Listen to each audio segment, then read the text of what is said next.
me teke, nuk ka martesë veç hajt, por ka rregulla, parimisht pra kërkohet që t'jenë në pajtueshmëri çiftet, ose në radhë parë t'i plotësojnë kriteret çiftet, të cilët duan ta realizojnë martesën, këtë rast mashkulli dhe femra, t'jenë pra të moshërritur, t'jenë do thot psiqikisht mirë, sepse ka obligime, ka detyrime për dy çiftet, e pastaj kërkohen edhe plotësimi i standardeve, ta e pranojnë njëri tjetrin, ta e pëlqejnë njëri tjetrin, pastaj vjen shprehje edhe marrja e lejes së vajzës nga personi i autorizuar, nga prindi ose nga kujdestari, siç ka në hadithin e saktë ku pejgamberi sallallahu alajhi wasallam ka thonë, s'ka martesë të pranuar te Zoti pa pëlqimin e kujdestarit të dy dëshmitar. Këtu ndoshta ja vlen pak me thjeshtu se si realizohet ndoshta fejesa në radhë parë, sepse edhe në parimet islame, po në traditën tonë, po flas traditën tonë shqiptare, sepse ne do thot kemi shekuj që jemi përkatësi islame, prandaj dhe i njohemi këto rregulla mirë, po duhet ja përkujtoj rinisë që këto rregulla që kanë qenë tek ne, ose kjo traditë pe quaj që ka qenë vendin tonë, është traditë tipike islame që e kanë trashëguar, do thot e kemi trashëguar nga paraardhësit tonë brez pas brezi, kemi pra fillimisht fejes, edhe fejesa determinon pra një pëlqim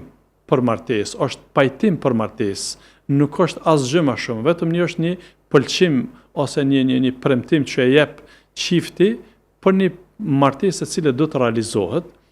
e që në traditën tonë, do thot është konsideruar fejesë ku ka pranu pra edhe çifti, po ka pranu, ka pajtu edhe familja, në këtë rast familja e vajzës, baba, ose nëse ka pas kujdestarin dikush tjetër pas babës, ka pranu që x personi me bë dhëndër. Goja që kjo ka qenë domethënë fejes.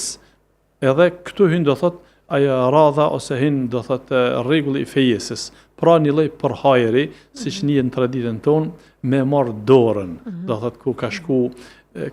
shku vëzhguesi se mësiti në fakt me disa anëtar të familjes së djalit, edhe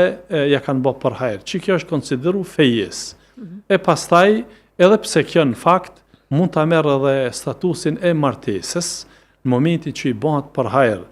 nga ana e kujdesarit të vajzës, në radhë parë tham janë pajtueshmëri çiftet, djali dhe vajza. Pastaj është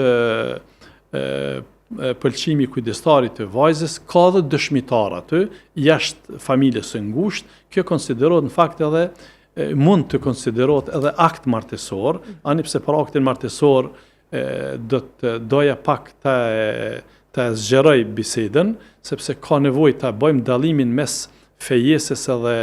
niqahit ose aktit martesor siç njihet tek ne, sepse tek gjenerata e